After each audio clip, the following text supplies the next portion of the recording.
Hello students, आज का ये वीडियो कक्षा 10 विज्ञान के लिए है। यह वीडियो विज्ञान का अध्याय 1 अर्थात रासायनिक अभिक्रियाएं एवं समीकरण से संबंधित है। इस वीडियो में अभ्यास के अंतर्गत दिए गए सारे प्रश्नों को हम बारीकी से समझेंगे और उन सभी प्रश्नों का उत्तर लिखेंगे। इस प्रकार ये वीडियो आपके लिए बहुत ही महत्वपूर्ण होने वाली है। इस वीडियो को आप लास्ट तक जरूर देखें। आइए वीडियो हम शुरू करते हैं। पहला प्रश्न है, नीचे दी गई अभिक्रिया के संबंध में कौन सा कथन असत्य है। रासायनिक समीकरण दिया गया है 2PbO प्लस C देता है 2Pb प्लस CO2।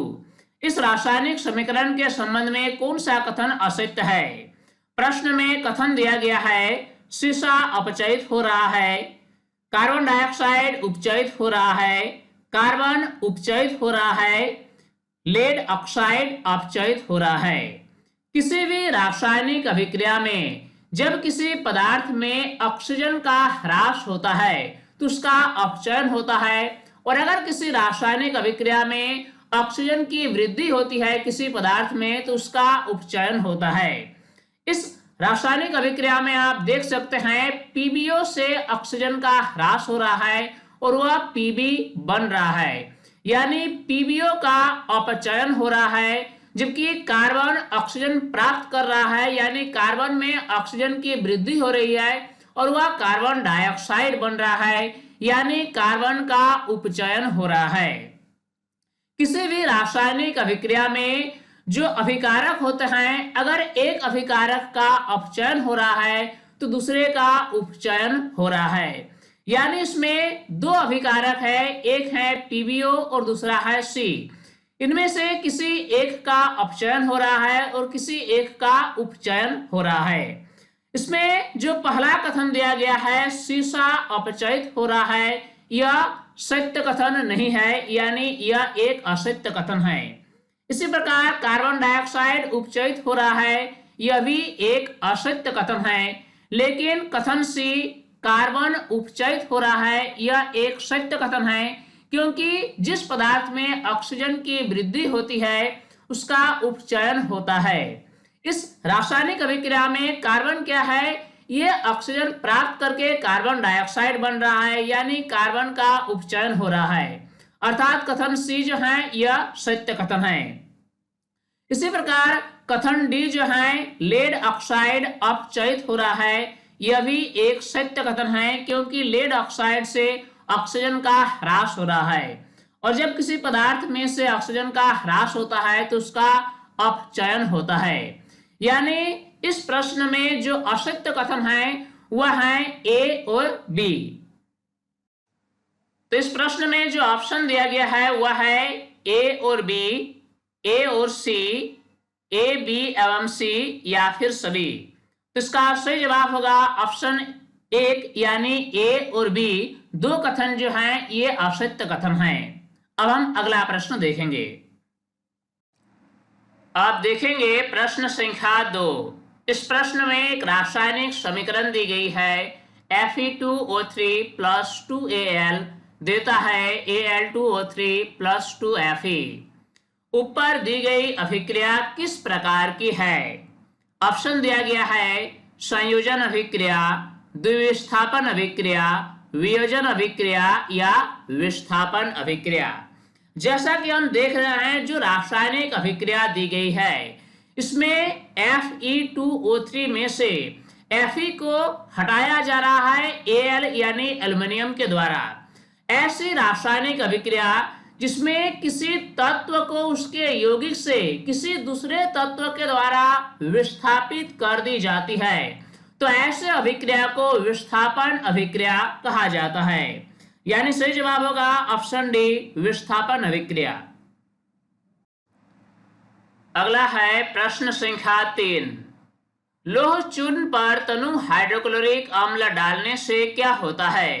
सही उत्तर पर निशान लगाइए। ऑप्शन दिया गया है हाइड्रोजन गैस एवं आयरन क्लोराइड बनता है, क्लोरीन गैस एवं आयरन हाइड्रोक्साइड बनता है, कोई अभिक्रिया नहीं होती है, या फिर आयरन लवण एवं जल बनता है। लोह चूर्ण पर जब तनु हाइड्रोक्लोरिक अम्ल डाला जाता है तो अभिक्रिया इस प्रकार होती है। Fe यानी लोहा हाइड्रोक्लोरिक अम्ल अर्थात HCl के साथ अभिक्रिया करके बनाता है FeCl2 और इसमें हाइड्रोजन गैस मुक्त होता है। यानी सही जवाब होगा ऑप्शन ए, हाइड्रोजन गैस एवं आयरन क्लोराइड बनता है। अब प्रश्न संख्या 4, संतुलित रासायनिक समीकरण क्या है? रासायनिक समीकरण को संतुलित करना क्यों आवश्यक है? प्रश्न का उत्तर लिखेंगे, ऐसा रासायनिक समीकरण जिसमें तीर के निशान के बाईं और दाईं ओर के तत्वों के परमाणुओं की संख्या समान हो, संतुलित रासायनिक समीकरण कहलाता है। रासायनिक समीकरण में दर्शाया जाता है कि कौन कौन से पदार्थ अभिक्रिया में भाग ले रहे हैं और कौन कौन से पदार्थ बन रहे हैं। ऐसे रासायनिक समीकरण जिसमें तीर के निशान के बाईं ओर तथा दाईं ओर अर्थात दोनों तत्वों के परमाणुओं की संख्या समान हो, तो ऐसे रासायनिक समीकरण को संतुलित रासायनिक समीकरण कहा जाता है। उदाहरण हम लेते हैं कि Mg+O2 देता है MgO, अर्थात जब भी मैग्नीशियम के फीते को वायु में जलाया जाता है तो मैग्नीशियम और ऑक्सीजन आपस में अभिक्रिया करके मैग्नीशियम ऑक्साइड यानी MgO बनाता है। अब इस रासायनिक समीकरण में आप देख सकते हैं मैग्नीशियम का एक परमाणु बाईं ओर और मैग्नीशियम का एक परमाणु दाईं ओर है। लेकिन अगर हम ऑक्सीजन परमाणु की बात करें तो तीर के निशान के बाईं ओर ऑक्सीजन के 2 परमाणु हैं, जबकि दाईं ओर ऑक्सीजन के केवल एक ही परमाणु है। इसलिए परमाणुओं को आपस में बराबर में लाने के लिए इस रासायनिक समीकरण को संतुलित करना आवश्यक है। संतुलित करने के लिए दाईं ओर MgO के पहले हम 2 लगाएंगे। इसमें क्या होगा कि ऑक्सीजन परमाणुओं की संख्या 2 हो गई दाईं ओर भी, लेकिन मैग्नीशियम परमाणु की संख्या बाईं ओर केवल 1 है। इसीलिए बाईं ओर Mg के पहले हम 2 लगाएंगे, जिससे कि मैग्नीशियम परमाणु की संख्या भी 2 हो गई। अब इस रासायनिक समीकरण में आप देख सकते हैं सभी परमाणुओं की संख्या आपस में बराबर हो गई। द्रव्यमान संरक्षण सिद्धांत के अनुसार किसी भी रासायनिक अभिक्रिया में तत्वों के परमाणुओं का न तो निर्माण हो सकता है और न ही विनाश। किसी भी रासायनिक अभिक्रिया में कोई भी परमाणु का न तो विनाश होता है और न ही निर्माण होता है। यह सिद्धांत है द्रव्यमान संरक्षण का सिद्धांत। इस सिद्धांत के अनुसार हम यह कह सकते हैं कि रासायनिक अभिक्रिया में द्रव्यमान का न तो निर्माण होता है और न ही विनाश होता है। इसलिए रासायनिक समीकरण को संतुलित करना आवश्यक है। अब अगला प्रश्न देखते हैं। निम्न कथनों को रासायनिक समीकरण के रूप में परिवर्तित कर उन्हें संतुलित कीजिए। दिया गया है नाइट्रोजन हाइड्रोजन गैस से संयोग करके अमोनिया बनाता है। नाइट्रोजन का सूत्र है N2। यह गैसीय अवस्था में होता है, इसलिए ब्रैकेट में G लिखा गया। यह संयोग करता है हाइड्रोजन गैस से अर्थात H2 से, जो कि गैसीय अवस्था में होता है, इसीलिए इसमें भी G लिखा गया। ये दोनों आपस में संयोग करके अमोनिया बनाता है, जिसका रासायनिक सूत्र NH3 है।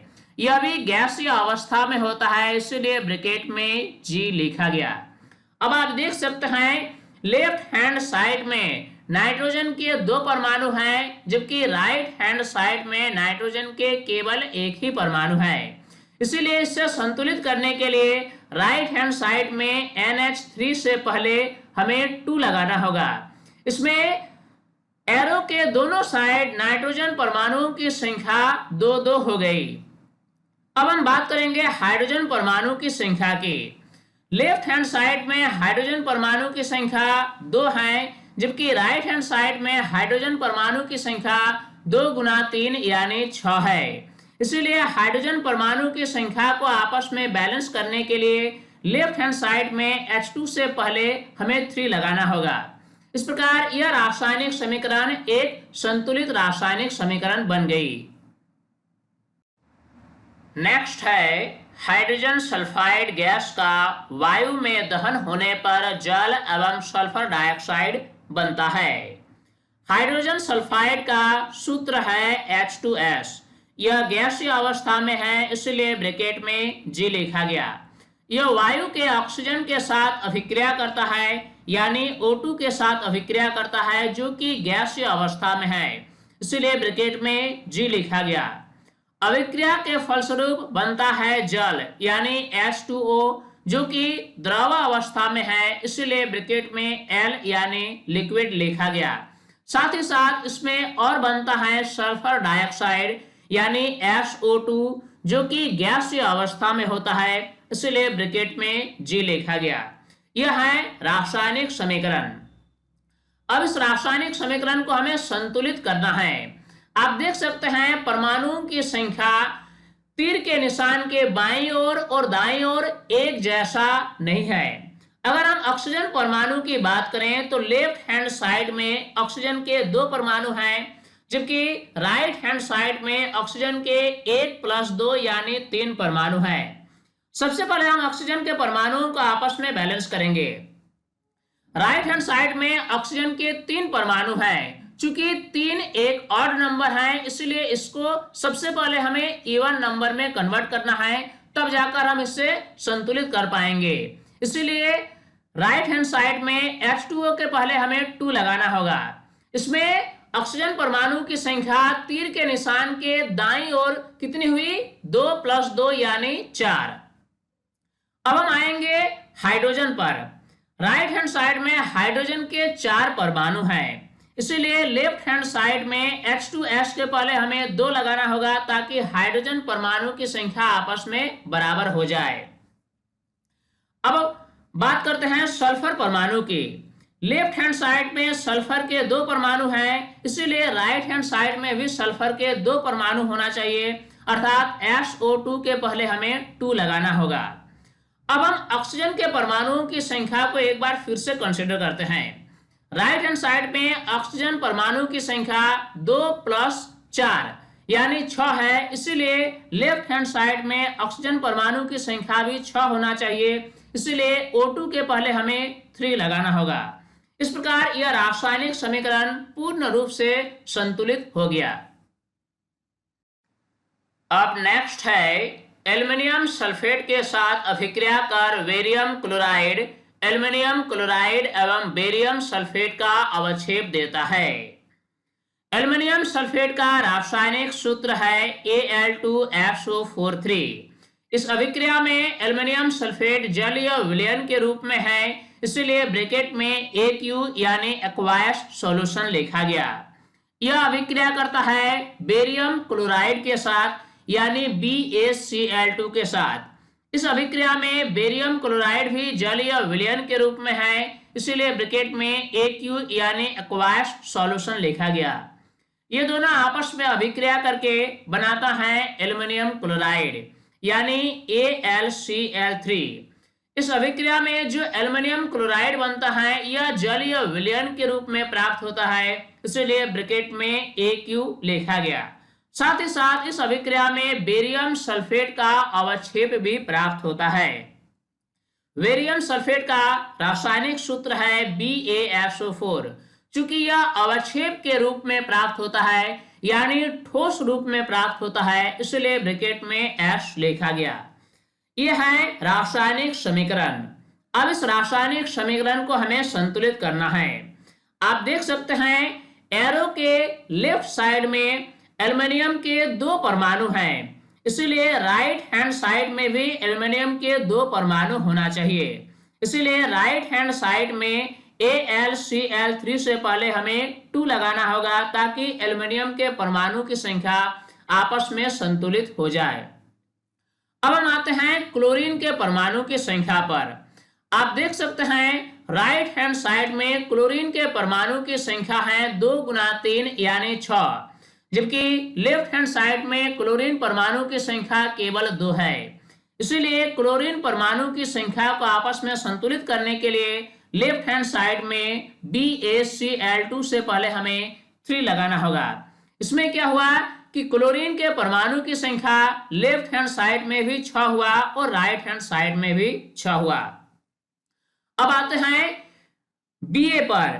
Ba की जो परमाणु है इसकी संख्या लेफ्ट हैंड साइड में 3 है, जबकि राइट हैंड साइड में केवल 1 है। इसलिए राइट हैंड साइड में BaSO4 के पहले हमें 3 लगाना होगा ताकि बेरियम के परमाणु की संख्या दोनों ओर 3-3 हो जाए। इस प्रकार यह रासायनिक समीकरण पूर्ण रूप से संतुलित हुआ। नेक्स्ट है पोटेशियम धातु जल के साथ अभिक्रिया करके पोटेशियम हाइड्रोक्साइड एवं हाइड्रोजन गैस देती है। पोटेशियम यानी के, चूंकि यह ठोस रूप में होता है इसलिए ब्रैकेट में S यानी सॉलिड लिखा गया। यह जल के साथ अभिक्रिया करता है यानी H2O के साथ अभिक्रिया करता है जो कि द्रव अवस्था में होता है, इसलिए ब्रैकेट में L लिखा गया। इस अभिक्रिया के फलस्वरूप बनता है पोटेशियम हाइड्रोक्साइड यानी KOH, जो कि जलीय विलयन के रूप में आता है, इसलिए ब्रैकेट में AQ यानी एक्वायस सॉल्यूशन लिखा गया। साथ ही साथ इसमें हाइड्रोजन गैस भी बनता है यानी H2 बनता है। चूंकि यह गैसीय फॉर्म में है इसलिए ब्रैकेट में G लिखा गया। अब इस रासायनिक समीकरण को हमें संतुलित करना है। सबसे पहले हम कंसीडर करते हैं हाइड्रोजन परमाणु की संख्या पर। आप देख सकते हैं एरो के लेफ्ट साइड में हाइड्रोजन परमाणु की संख्या 2 है, जबकि एरो के राइट साइड में हाइड्रोजन परमाणु की संख्या 1 + 2 यानी 3 है। इसलिए हाइड्रोजन परमाणु की संख्या को आपस में बैलेंस करने के लिए हमें सबसे पहले राइट हैंड साइड में KOH के पहले 2 लगाना होगा ताकि हाइड्रोजन परमाणु की संख्या राइट हैंड साइड में 2 + 2 यानी 4 हो जाए। अब हम लेफ्ट हैंड साइड पर आएंगे और H2O के पहले 2 लगाएंगे। इसमें हाइड्रोजन परमाणु की संख्या 4 हुई, अर्थात एरो के लेफ्ट साइड में और राइट साइड में दोनों ओर हाइड्रोजन परमाणु की संख्या 4-4 हो गई। अब हम देखेंगे K पर यानी पोटेशियम परमाणु की संख्या पर विचार करेंगे। आप देख सकते हैं राइट हैंड साइड में पोटेशियम के 2 परमाणु हैं, जबकि लेफ्ट हैंड साइड में पोटेशियम के केवल 1 ही परमाणु है। इसीलिए लेफ्ट हैंड साइड में पोटेशियम के हम 2 परमाणु रखेंगे। इस प्रकार आप देख सकते हैं कि यह रासायनिक समीकरण पूर्ण रूप से संतुलित हो गया। अब हम अगला प्रश्न देखेंगे। क्वेश्चन नंबर 6 है, निम्न रासायनिक समीकरणों को संतुलित कीजिए। पहला समीकरण दिया गया है HNO3 + CaOH2 देता है CaNO32 + H2O। आप देख सकते हैं लेफ्ट साइड में NO3 के 1 यूनिट है, जबकि राइट साइड में NO3 के 2 यूनिट हैं। इसीलिए लेफ्ट हैंड साइड में HNO3 के पहले हमें 2 लगाना होगा ताकि दोनों साइड NO3 के 2-2 यूनिट बन जाएं। अब हम हाइड्रोजन परमाणु की बात करते हैं। लेफ्ट हैंड साइड में हाइड्रोजन परमाणु की संख्या कितनी है? 2 + 2 यानी 4, जबकि राइट साइड में हाइड्रोजन परमाणु की संख्या केवल 2 है। इसीलिए राइट हैंड साइड में H2O के पहले हमें 2 लगाना होगा ताकि हाइड्रोजन परमाणु की संख्या दोनों साइड 4-4 हो जाए। अब हम ऑक्सीजन परमाणु की बात करते हैं। लेफ्ट हैंड साइड में ऑक्सीजन परमाणु की संख्या कितनी है? 2 × 3 यानी 6 + 2 अर्थात 8, जबकि राइट हैंड साइड में ऑक्सीजन परमाणु की संख्या कितनी है? 3 × 2 यानी 6 + 2 यानी 8। इस प्रकार हमने क्या देखा कि एरो के दोनों साइड ऑक्सीजन परमाणु की संख्या 8-8 है, अर्थात सभी परमाणुओं की संख्या लेफ्ट साइड में और राइट साइड में बराबर हो गई, अर्थात यह एक संपूर्ण रूप से संतुलित रासायनिक समीकरण है। अगला समीकरण दिया गया है NaOH + H2SO4 देता है Na2SO4 + H2O। इसमें आप देख सकते हैं राइट हैंड साइड में सोडियम के 2 परमाणु हैं, जबकि लेफ्ट हैंड साइड में सोडियम के केवल एक ही परमाणु है। इसीलिए लेफ्ट हैंड साइड में NaOH के पहले हमें 2 लगाना होगा, ताकि दोनों ओर सोडियम के परमाणु की संख्या आपस में बराबर हो जाए। अब हम हाइड्रोजन के परमाणु की संख्या पर विचार करेंगे। लेफ्ट हैंड साइड में हाइड्रोजन परमाणु की संख्या कितनी है? 2 + 2 यानी 4, जबकि राइट हैंड साइड में हाइड्रोजन परमाणु की संख्या केवल 2 है। इसलिए राइट हैंड साइड में H2O के पहले हमें 2 लगाना होगा, ताकि इस साइड में हाइड्रोजन परमाणु की संख्या 4 हो जाए। अब हम सल्फर के परमाणु पर विचार करेंगे।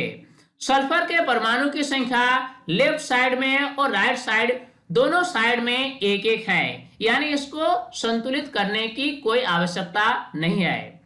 अब हम ऑक्सीजन के परमाणु की संख्या पर विचार करेंगे।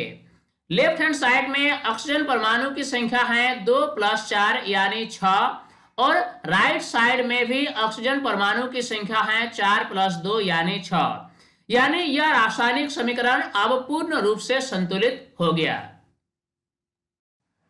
अगला समीकरण दिया गया है NaCl + AgNO3 देता है AgCl + NaNO3। इसमें आप देख सकते हैं लेफ्ट हैंड साइड में सोडियम के एक परमाणु और राइट हैंड साइड में भी सोडियम के एक परमाणु। लेफ्ट हैंड साइड में क्लोरीन के एक परमाणु और राइट हैंड साइड में भी क्लोरीन के एक ही परमाणु। इसी प्रकार Ag के परमाणु की संख्या लेफ्ट साइड और राइट हैंड साइड दोनों साइड एक एक हैं। इसी प्रकार नाइट्रोजन के परमाणु की संख्या भी आपस में बराबर है और ऑक्सीजन परमाणु की संख्या भी आपस में बराबर है। अतः हम कह सकते हैं यह एक संतुलित रासायनिक समीकरण है। इस रासायनिक समीकरण को हमें संतुलित करने की कोई आवश्यकता नहीं है। अब हम आगे बढ़ते हैं। अगला समीकरण दिया गया है BaCl2 + H2SO4 देता है BaSO4 + HCl। इसमें आप देख सकते हैं लेफ्ट हैंड साइड में हाइड्रोजन के 2 परमाणु हैं, जबकि राइट हैंड साइड में हाइड्रोजन के केवल एक ही परमाणु है। इसलिए हाइड्रोजन के परमाणु की संख्या को आपस में संतुलित करने के लिए राइट हैंड साइड में HCl के पहले हमें 2 लगाना होगा। इस प्रकार क्लोरीन के परमाणु की संख्या भी आपस में अब बराबर हो गई, क्योंकि क्लोरीन के परमाणु की संख्या लेफ्ट हैंड साइड में 2 है और अब राइट हैंड साइड में भी 2 हो गई।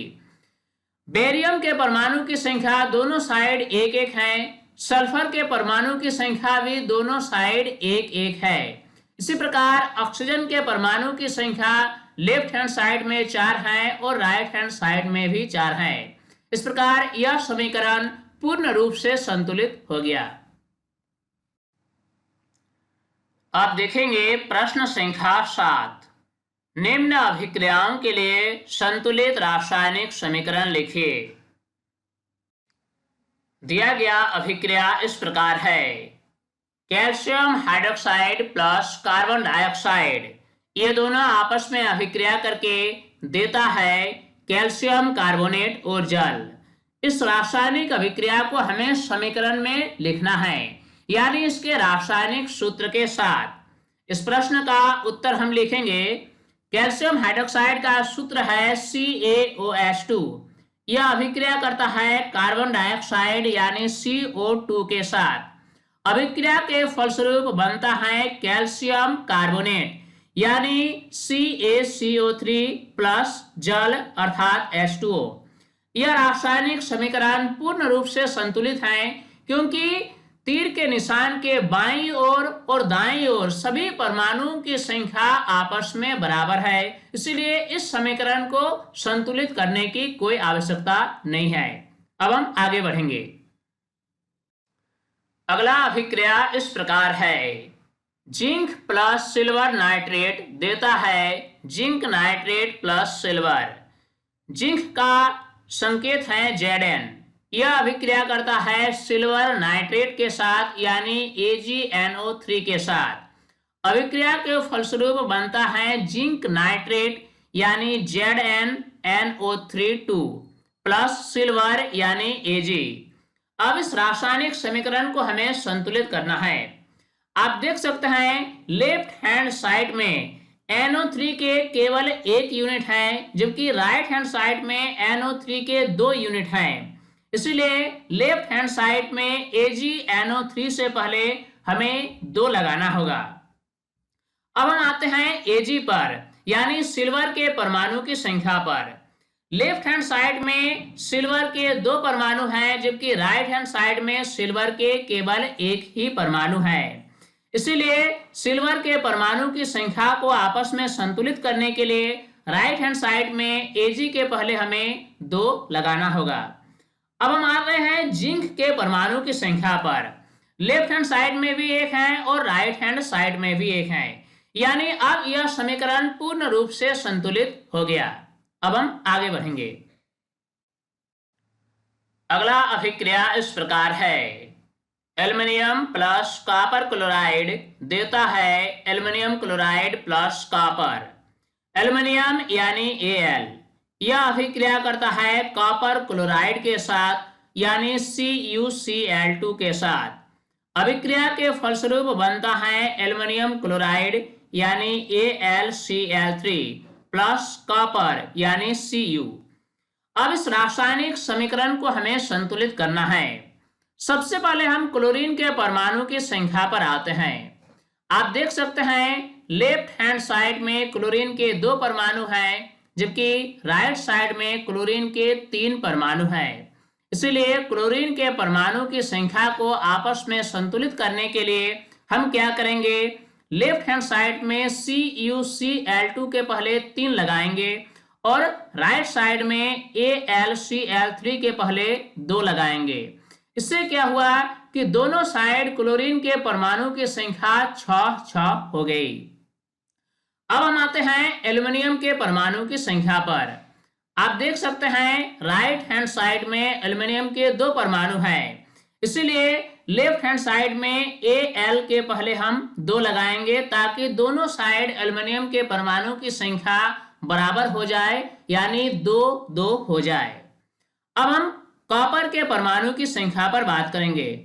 लेफ्ट हैंड साइड में कॉपर के 3 परमाणु हैं, इसलिए राइट हैंड साइड में Cu के पहले हमें 3 लगाना होगा ताकि कॉपर के परमाणु की संख्या आपस में संतुलित हो जाए।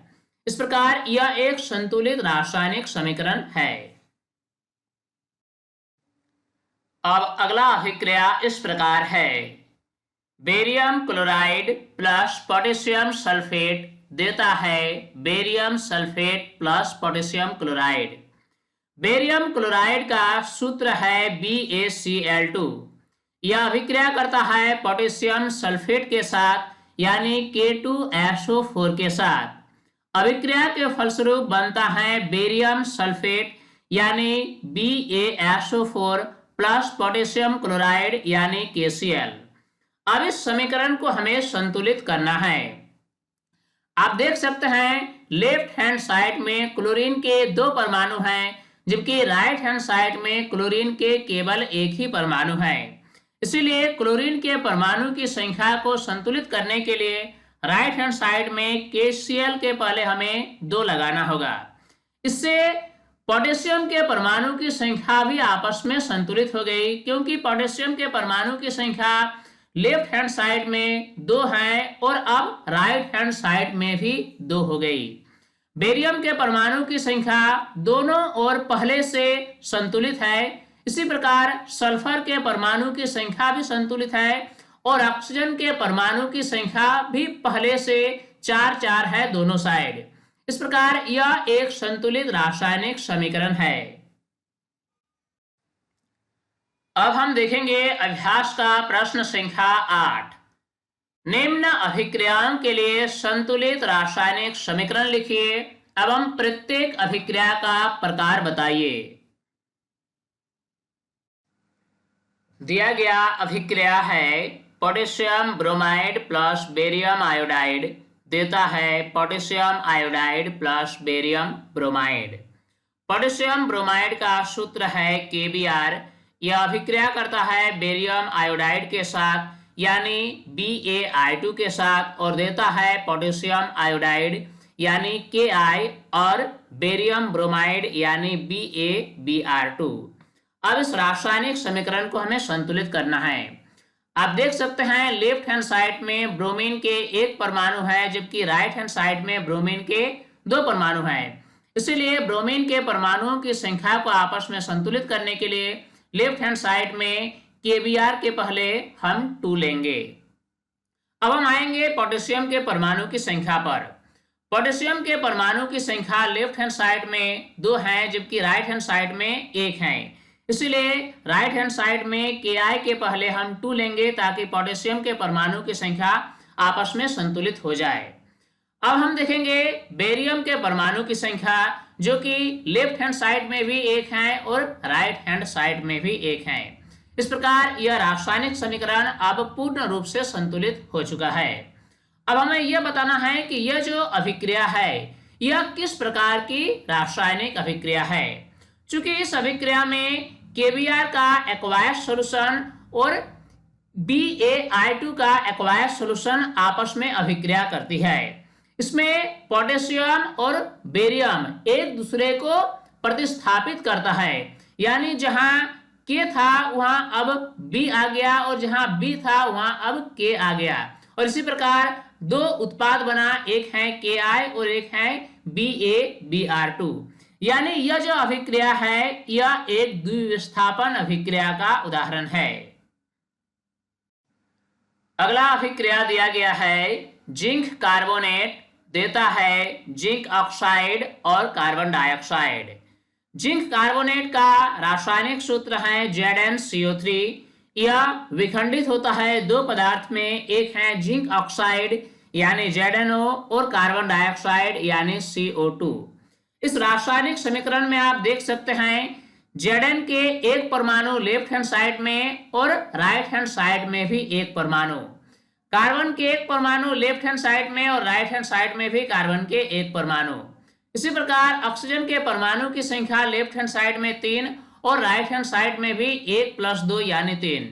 अर्थात यह रासायनिक समीकरण पूर्ण रूप से संतुलित है। अब हमें बताना है कि यह जो रासायनिक अभिक्रिया है यह किस प्रकार की रासायनिक अभिक्रिया है। चूंकि हम देख रहे हैं कि इस रासायनिक अभिक्रिया में एक पदार्थ एक से अधिक पदार्थों में विखंडित हो रही है, अर्थात यह एक वियोजन यानी अपघटन अभिक्रिया है। अगली अभिक्रिया है हाइड्रोजन प्लस क्लोरीन, देता है हाइड्रोजन क्लोराइड। हाइड्रोजन का सूत्र है H2।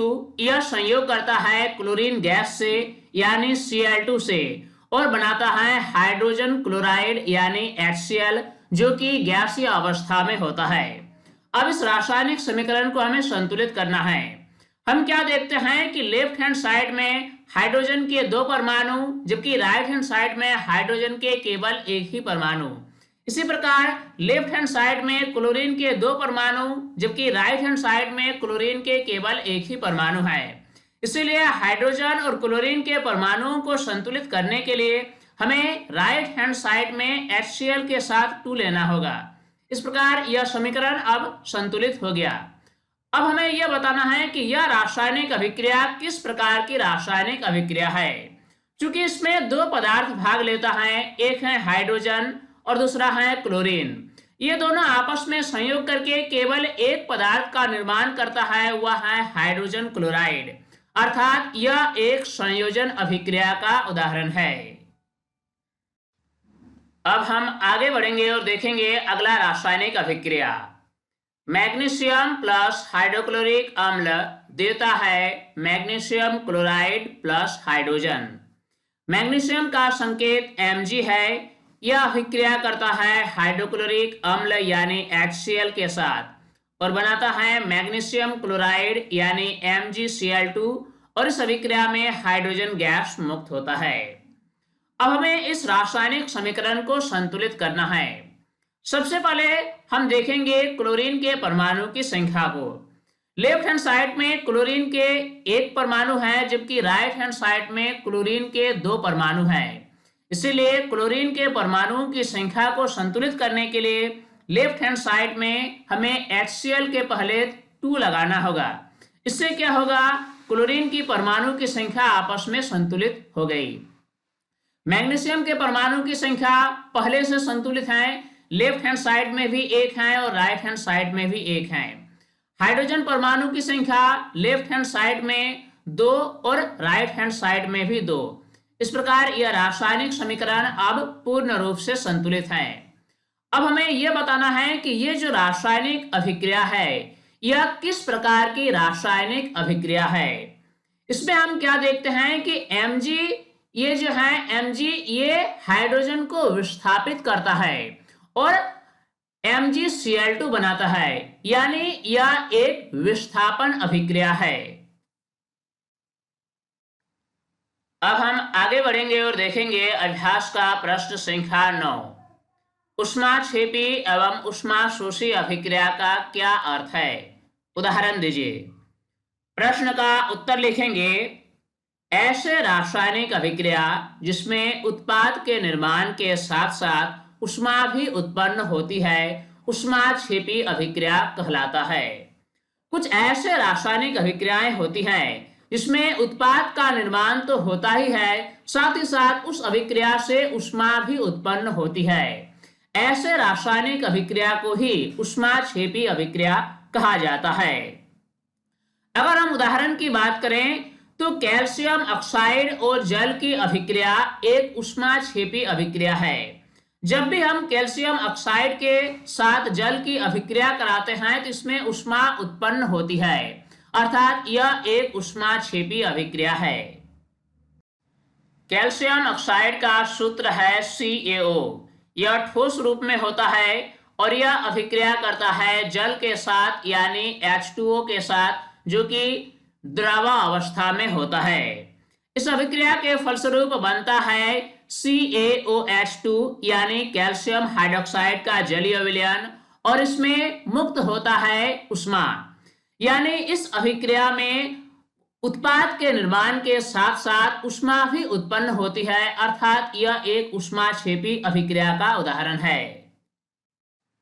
अब अगर ऊष्माशोषी अभिक्रिया की बात की जाए तो ऐसे रासायनिक अभिक्रिया जिसमें ऊर्जा अवशोषित होती है ऊष्माशोषी अभिक्रिया कहते हैं। कुछ ऐसे रासायनिक अभिक्रिया होती है जिस रासायनिक अभिक्रिया को पूरा करने के लिए हमें उसमें ऊष्मा देना पड़ता है, यानी इसमें ऊष्मा का अवशोषण होता है। ऐसे रासायनिक अभिक्रिया को ऊष्माशोषी अभिक्रिया कहा जाता है।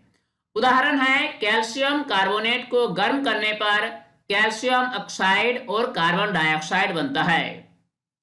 जब भी हम कैल्शियम कार्बोनेट को गर्म करते हैं तो कैल्शियम कार्बोनेट ऊष्मा का अवशोषण करता है और अवशोषण करने के पश्चात यह विखंडित होता है कैल्शियम ऑक्साइड में और कार्बन डाइऑक्साइड गैस में।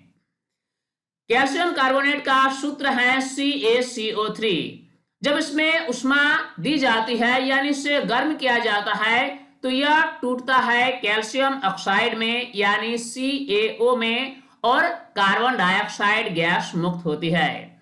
अर्थात इस प्रकार के अभिक्रिया में ऊष्मा का अवशोषण होता है, अर्थात यह एक ऊष्माशोषी अभिक्रिया का उदाहरण है।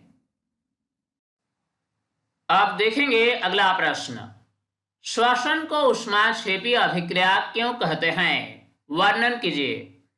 प्रश्न का उत्तर लिखेंगे, श्वसन क्रिया में ग्लूकोज अणु ऑक्सीजन से अभिक्रिया करके कार्बन डाइऑक्साइड और जल बनाते हैं तथा ऊर्जा मुक्त होती है।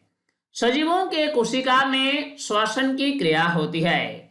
श्वसन की क्रिया में ग्लूकोज अणु ऑक्सीजन से अभिक्रिया करता है और इस अभिक्रिया के दौरान कार्बन डाइऑक्साइड और जल का निर्माण होता है, साथ ही साथ इसमें ऊर्जा भी मुक्त होती है। इसीलिए श्वसन को ऊष्माक्षेपी अभिक्रिया कहा जाता है। ग्लूकोज का रासायनिक सूत्र है C6H12O6। यह अभिक्रिया करता है ऑक्सीजन अणु के साथ यानी O2 के साथ और ये बनाता है कार्बन डाइऑक्साइड, जल, और इस अभिक्रिया में ऊर्जा भी मुक्त होती है। अब हमें इस रासायनिक समीकरण को संतुलित करना है। लेफ्ट हैंड साइड में कार्बन के 6 परमाणु हैं, जबकि राइट हैंड साइड में कार्बन के केवल एक ही परमाणु है। इसलिए राइट हैंड साइड में CO2 के पहले हमें 6 लगाना होगा ताकि कार्बन परमाणु की संख्या आपस में बराबर हो जाए। अब हम देख रहे हैं कि लेफ्ट हैंड साइड में हाइड्रोजन के 12 परमाणु हैं, जबकि राइट हैंड साइड में हाइड्रोजन के केवल 2 ही परमाणु हैं। इसलिए राइट हैंड साइड में H2O के पहले हमें 6 लगाना है ताकि हाइड्रोजन परमाणु की संख्या इस साइड भी 12 हो जाए और हाइड्रोजन पूर्ण रूप से संतुलित हो जाए। अब हम आएंगे ऑक्सीजन के परमाणु की संख्या पर। लेफ्ट हैंड साइड में ऑक्सीजन परमाणु की संख्या है 6 + 2 यानी 8, जबकि राइट हैंड साइड में ऑक्सीजन परमाणु की संख्या है 12 + 6 यानी 18। तो हमें लेफ्ट हैंड साइड में भी ऑक्सीजन परमाणु की संख्या को 18 करना है। इसके लिए O2 के पहले हमें 6 लगाना होगा। इससे क्या हुआ है कि लेफ्ट हैंड साइड में ऑक्सीजन के हो गए 18 परमाणु और राइट हैंड साइड में भी ऑक्सीजन के 18 परमाणु हो गए। इस प्रकार यह अभिक्रिया पूर्ण रूप से संतुलित हो गया। अतः अब हम लिख सकते हैं, चूंकि श्वसन क्रिया में ऊर्जा उत्पन्न होती है, इसलिए इसे ऊष्माक्षेपी अभिक्रिया कहा जाता है। इस प्रकार इस प्रश्न का जवाब पूरा हुआ। अब हम अगला प्रश्न देखेंगे। प्रश्न संख्या 11 है, वियोजन अभिक्रिया को संयोजन अभिक्रिया के विपरीत क्यों कहा जाता है? इन अभिक्रियाओं के लिए समीकरण लिखिए। प्रश्न का उत्तर लिखेंगे, संयोजन अभिक्रिया में 2 या अधिक अभिकारक मिलकर एक उत्पाद का निर्माण करते हैं। ऐसे रासायनिक अभिक्रिया जिसमें 2 या 2 से अधिक अभिकारक आपस में संयोग करके केवल एक उत्पाद का निर्माण करते हैं, ऐसे रासायनिक अभिक्रिया को संयोजन अभिक्रिया कहा जाता है। अगर हम उदाहरण की बात करें संयोजन अभिक्रिया की, तो CaO यानी कैल्शियम ऑक्साइड जब अभिक्रिया करता है जल के साथ यानी H2O के साथ, तो यह बनाता है CaOH2 का जलीय विलयन और इस अभिक्रिया में ऊष्मा मुक्त होती है। इस अभिक्रिया में आप देख सकते हैं 2 पदार्थ भाग लेते हैं अभिक्रिया में है, एक है कैल्शियम ऑक्साइड और दूसरा है जल। ये दोनों आपस में संयोग करके केवल एक ही पदार्थ का निर्माण करते हैं, वह है कैल्शियम हाइड्रोक्साइड। अर्थात यह एक संयोजन अभिक्रिया का उदाहरण है। जबकि वियोजन अभिक्रिया में एक अभिकारक टूटकर 2 या अधिक उत्पाद का निर्माण करते हैं।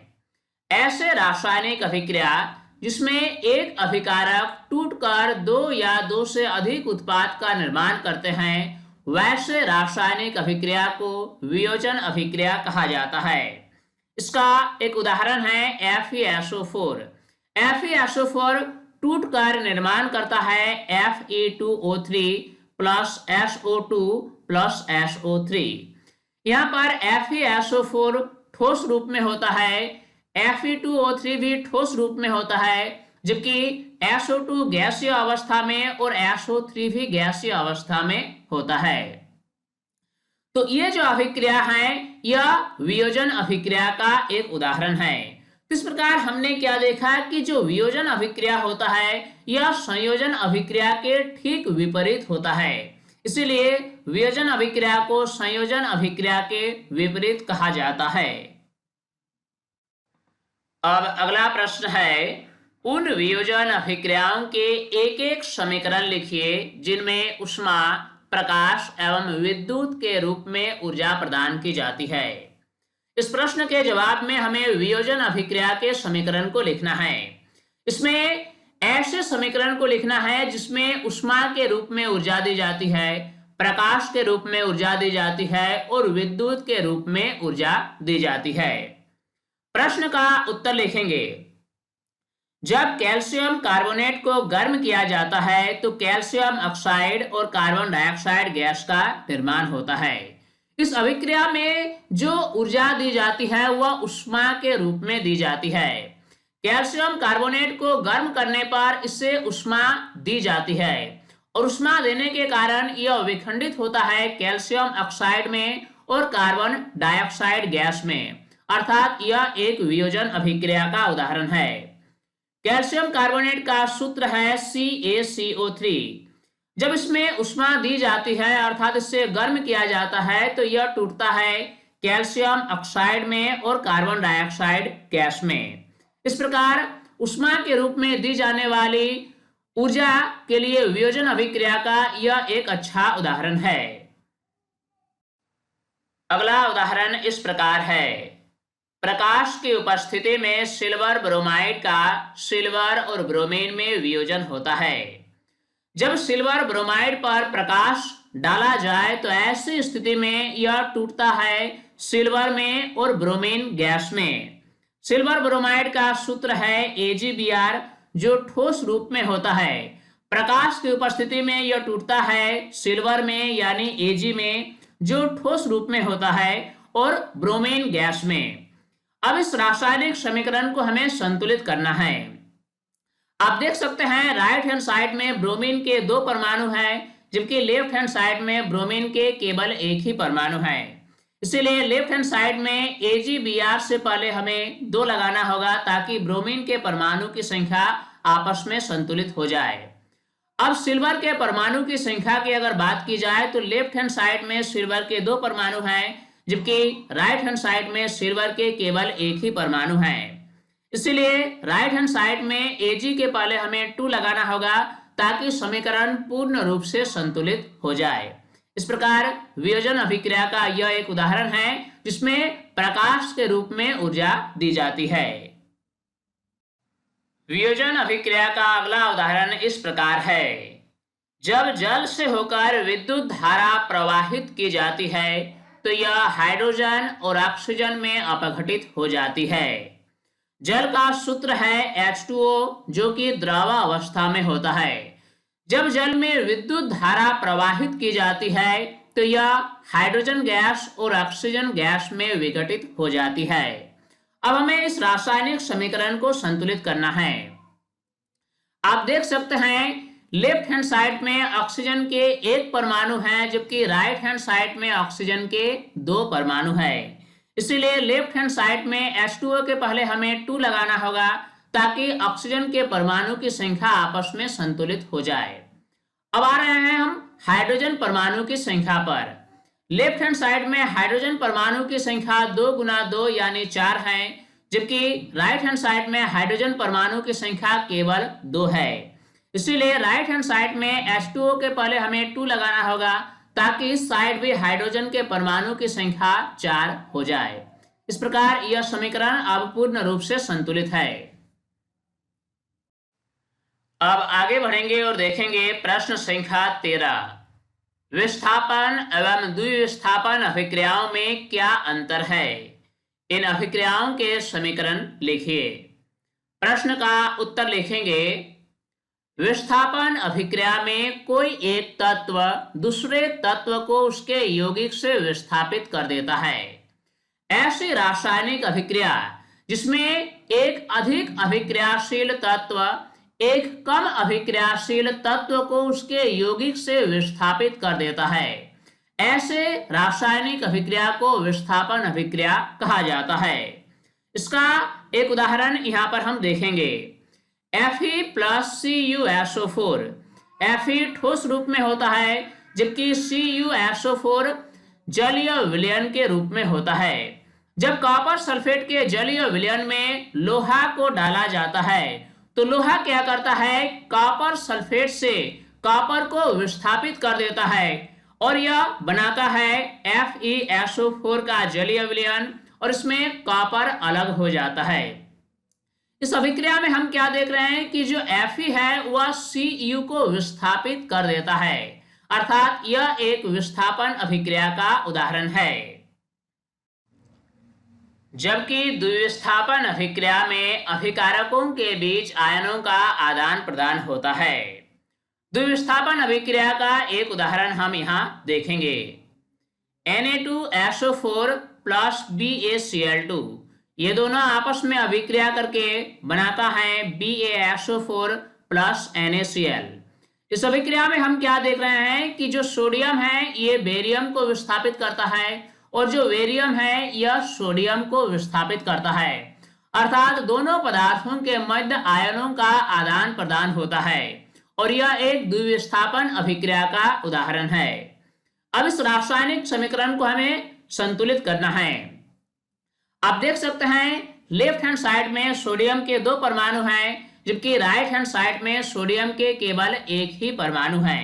इसीलिए राइट हैंड साइड में NaCl के पहले हमें 2 लगाना होगा ताकि सोडियम के परमाणु की संख्या आपस में संतुलित हो जाए। 2 लगाने से क्लोरीन के परमाणु की संख्या भी अब आपस में संतुलित हो गई।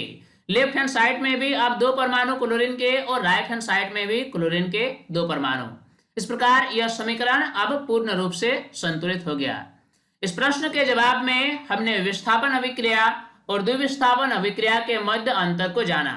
अब हम अगला प्रश्न देखेंगे। अब देखेंगे अगला प्रश्न। सिल्वर के शोधन में सिल्वर नाइट्रेट के विलयन से सिल्वर प्राप्त करने के लिए कॉपर धातु द्वारा विस्थापित किया जाता है। इस प्रक्रिया के लिए अभिक्रिया लिखिए। प्रश्न का हम उत्तर लिखेंगे और रासायनिक समीकरण को लिखेंगे। कॉपर का संकेत है Cu जो कि ठोस अवस्था में होता है, इसलिए ब्रैकेट में S लिखा गया। यह अभिक्रिया करता है सिल्वर नाइट्रेट के विलयन से यानी AgNO3 के साथ। चूंकि यह जलीय विलयन के रूप में है इसलिए ब्रैकेट में AQ यानी एक्वायस सॉल्यूशन लिखा गया।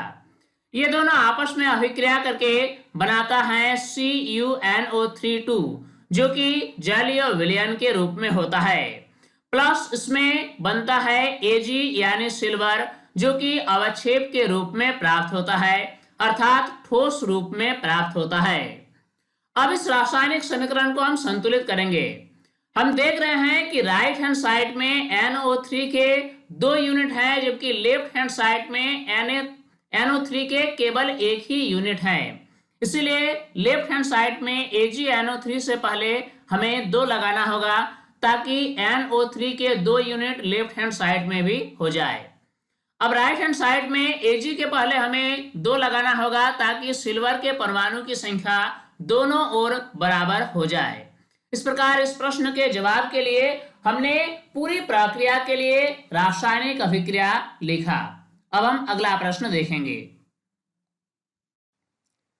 अब देखेंगे प्रश्न संख्या 15। अवक्षेपण अभिक्रिया से आप क्या समझते हैं? प्रश्न का उत्तर लिखेंगे। जब 2 विलयनों की अभिक्रिया से एक ठोस पदार्थ का निर्माण होता है तो उस अभिक्रिया को अवक्षेपण अभिक्रिया कहते हैं। ऐसी रासायनिक अभिक्रिया जिसमें 2 विलयनों की आपसी अभिक्रिया के परिणाम स्वरूप एक ठोस पदार्थ का निर्माण होता है तो वैसे अभिक्रिया को अवक्षेपण अभिक्रिया कहा जाता है। यह ठोस पदार्थ अवक्षेप कहलाता है। अवक्षेपण अभिक्रिया का एक उदाहरण लिखेंगे। Na2SO4 यानी सोडियम सल्फेट का जलीय विलयन अभिक्रिया करता है BaCl2 यानी बेरियम क्लोराइड के जलीय विलयन से। ये दोनों पदार्थ आपस में अभिक्रिया करके बनाता है BaSO4 यानी बेरियम सल्फेट का ठोस अवक्षेप। साथ ही साथ इसमें बनता है NaCl यानी सोडियम क्लोराइड का जलीय विलयन। इस अभिक्रिया में आप देख सकते हैं 2 विलयन हैं, एक है सोडियम सल्फेट का जलीय विलयन और दूसरा है बेरियम क्लोराइड का जलीय विलयन। ये दोनों विलयन आपस में अभिक्रिया करके एक ठोस पदार्थ का निर्माण करता है, वह है बेरियम सल्फेट, और यह अवक्षेप के रूप में यानी ठोस पदार्थ के रूप में प्राप्त होता है। साथ ही साथ इसमें सोडियम क्लोराइड का जलीय विलयन भी बनता है। ऐसी रासायनिक अभिक्रिया जिसमें 2 विलयन के आपसी संयोग से एक ठोस पदार्थ का निर्माण होता है वैसे रासायनिक अभिक्रिया को अवक्षेपण अभिक्रिया कहा जाता है। अब इस रासायनिक अभिक्रिया को हम संतुलित करेंगे। हम देख क्या रहे हैं कि लेफ्ट हैंड साइड में Na के यानी सोडियम के 2 परमाणु हैं, जबकि राइट हैंड साइड में सोडियम के केवल एक ही परमाणु है। इसीलिए सोडियम के परमाणु की संख्या को आपस में संतुलित करने के लिए राइट हैंड साइड में NaCl के पहले हमें 2 लगाना होगा। इससे क्या हुआ, इससे क्लोरीन के परमाणु की संख्या भी अब आपस में संतुलित हो गई। लेफ्ट हैंड साइड में भी 2 क्लोरीन के परमाणु और राइट हैंड साइड में भी 2 क्लोरीन के परमाणु। इस प्रकार यह रासायनिक समीकरण अब पूर्ण रूप से संतुलित हो चुका है। अब अगला प्रश्न, ऑक्सीजन के योग या ह्रास के आधार पर निम्न पदों की व्याख्या कीजिए। दिया गया है उपचयन और अपचयन। उपचयन और अपचयन की व्याख्या हमें करना है ऑक्सीजन के योग या ह्रास के आधार पर। प्रश्न का उत्तर लिखेंगे, अभिक्रिया के समय किसी पदार्थ में ऑक्सीजन की वृद्धि को उपचयन कहते हैं। एक रासायनिक समीकरण लेते हैं Cu प्लस O2। ये दोनों आपस में जब अभिक्रिया करता है तो बनाता है CuO। इस रासायनिक अभिक्रिया में हम क्या देख रहे हैं कि इसमें Cu यानी कॉपर में ऑक्सीजन की वृद्धि होती है और यह CuO में परिवर्तित होती है। किसी भी पदार्थ में अभिक्रिया के दौरान जब ऑक्सीजन की वृद्धि होती है तो हम कहेंगे कि उस पदार्थ का उपचयन हुआ, यानी इस अभिक्रिया में कॉपर का उपचयन हुआ। इस अभिक्रिया में Cu का उपचयन होता है। इसी प्रकार दूसरे टर्म का भी हम व्याख्या करेंगे। अभिक्रिया के समय किसी पदार्थ में ऑक्सीजन के ह्रास को अपचयन कहते हैं। एक रासायनिक अभिक्रिया लेंगे CuO प्लस H2। ये दोनों आपस में अभिक्रिया करके बनाता है Cu प्लस H2O। इस अभिक्रिया में आप देख रहे हैं कि CuO यानी कॉपर ऑक्साइड से ऑक्सीजन का ह्रास हो रहा है और कॉपर ऑक्साइड कॉपर में परिवर्तित हो रहा है, यानी इस अभिक्रिया में कॉपर ऑक्साइड से ऑक्सीजन का ह्रास हो रहा है, अर्थात हम कहेंगे कि कॉपर ऑक्साइड का अपचयन हो रहा है। इसलिए अब हम यहाँ लिखेंगे इस अभिक्रिया में CuO का अपचयन होता है। अब अगला प्रश्न देखेंगे। प्रश्न संख्या 17 है, एक भूरे रंग का चमकदार तत्व X को वायु की उपस्थिति में गर्म करने पर वह काले रंग का हो जाता है। इस तत्व X एवं उस काले रंग के यौगिक का नाम बताइए। प्रश्न में जैसा कहा गया है कि एक भूरे रंग का चमकदार तत्व है और उस तत्व का नाम इस प्रश्न में X दिया गया है। यह तत्व वायु की उपस्थिति में गर्म करने पर एक काले रंग के यौगिक में परिवर्तित हो जाती है। हमें बताना है कि यह तत्व X का नाम क्या है और उस काले रंग के यौगिक का नाम भी क्या है। प्रश्न का उत्तर लिखेंगे, तत्व X तांबा है और काले रंग का यौगिक कॉपर ऑक्साइड है। जब भी तांबा को वायु की उपस्थिति में गर्म किया जाता है तो यह काले रंग का एक यौगिक बनाता है जो कि कॉपर ऑक्साइड है। इसको हम रासायनिक समीकरण के रूप में ऐसे लिख सकते हैं, Cu प्लस O2 यानी कॉपर और ऑक्सीजन आपस में अभिक्रिया करता है जब कॉपर को गर्म किया जाता है और गर्म करने के परिणाम स्वरूप बनाता है CuO यानी कॉपर ऑक्साइड। अब इस रासायनिक अभिक्रिया को संतुलित करने के लिए हम क्या करेंगे, राइट हैंड साइड में CuO के पहले 2 लगाएंगे ताकि दोनों साइड ऑक्सीजन के परमाणु की संख्या आपस में बराबर हो जाए। अब हम लेफ्ट हैंड साइड में Cu के पहले 2 लगाएंगे ताकि कॉपर के परमाणु की संख्या भी दोनों साइड बराबर हो जाए। इस प्रकार यह रासायनिक समीकरण अब पूर्ण रूप से संतुलित है। अब हम अगला प्रश्न देखेंगे। प्रश्न है, लोहे की वस्तुओं को हम पेंट क्यों करते हैं। प्रश्न का उत्तर लिखेंगे, लंबे समय तक आर्द्र वायु में रहने पर लोहे पर भूरे रंग की जंग की एक परत चढ़ जाती है।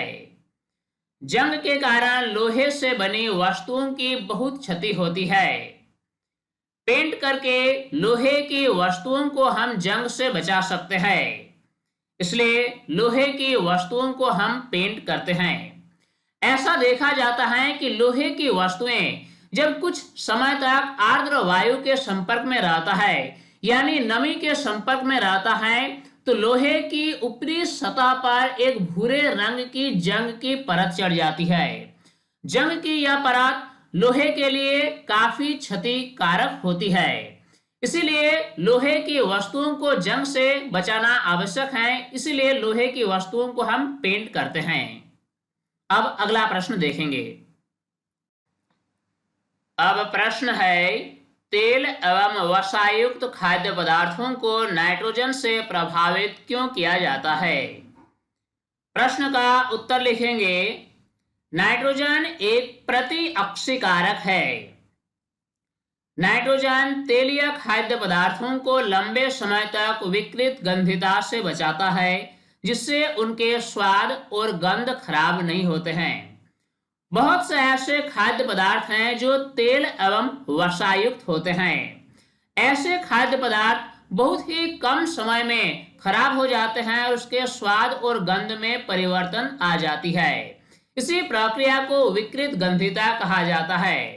नाइट्रोजन गैस की यह खासियत है कि यह तेल और वसायुक्त खाद्य पदार्थों को विकृत गंधिता से बचाता है।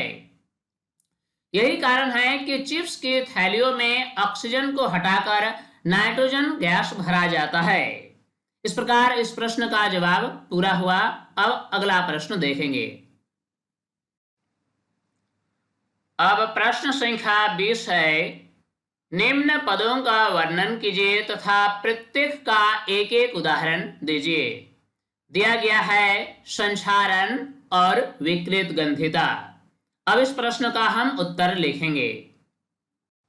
सबसे पहले हम संक्षारण के बारे में लिखेंगे। धातुएं अपने आसपास अम्ल, आर्द्रता आदि के संपर्क में आने पर संक्षारित होती है। इस प्रक्रिया को संक्षारण कहते हैं। लोहे की बनी वस्तुएं जब आर्द्र वायु के संपर्क में आती है तो उन पर लालिमा युक्त भूरे रंग की परत चढ़ जाती है। बहुत से ऐसे धातु हैं जो अपने आसपास के वातावरण के कारण उस धातु की ऊपरी सतह पर एक परत चढ़ जाती है, यानी वह संक्षारित हो जाती है। उदाहरण के तौर पर हम ले सकते हैं लोहे को। जब लोहे आर्द्र वायु के संपर्क में लंबे समय तक रहती है तो लोहे की सतह पर जंग की एक परत चढ़ जाती है जो भूरे रंग की होती है, यानी यह संक्षारण का एक उदाहरण है। इसे लोहे पर जंग लगना या संक्षारण कहते हैं। इसी प्रकार अगला पद है विकृत गंधिता। वसायुक्त अथवा तेलीय खाद्य सामग्री का स्वाद लंबे समय बाद उपचयन के कारण खराब हो जाती है।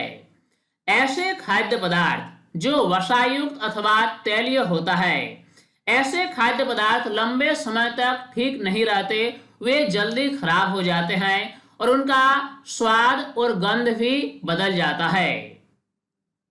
इस प्रक्रिया को विकृत गंधिता कहते हैं। चिप्स की थैलियों में ऑक्सीजन हटाकर नाइट्रोजन भरा जाता है ताकि चिप्स का उपचयन न हो सके और खाद्य पदार्थ लंबे समय तक सुरक्षित रह सके। इस प्रकार इस प्रश्न का जवाब पूरा हो गया। तो स्टूडेंट्स, इस वीडियो के माध्यम से अभ्यास के अंतर्गत दिए गए सारे प्रश्नों को हमने बारीकी से समझा और उन सभी प्रश्नों का उत्तर लिखा। उम्मीद करता हूँ ये वीडियो आपके लिए बहुत ही फायदेमंद हुई होगी और इस वीडियो से आपने काफ़ी कुछ सीखा होगा। ये वीडियो आपको कैसा लगा आप हमें कमेंट में ज़रूर लिख कर बताएं। साथ ही हमारी मेहनत को सफल बनाने के लिए इस वीडियो को आप लाइक ज़रूर करें। अगर अभी तक आप हमारे यूट्यूब चैनल साइंस प्लेटफॉर्म को सब्सक्राइब नहीं किया है तो सभी सब्सक्राइब कर लें ताकि हर नए वीडियोज़ की अपडेट्स आप तक आसानी से पहुँच सके। स्टूडेंट्स, तब तक के लिए बाय।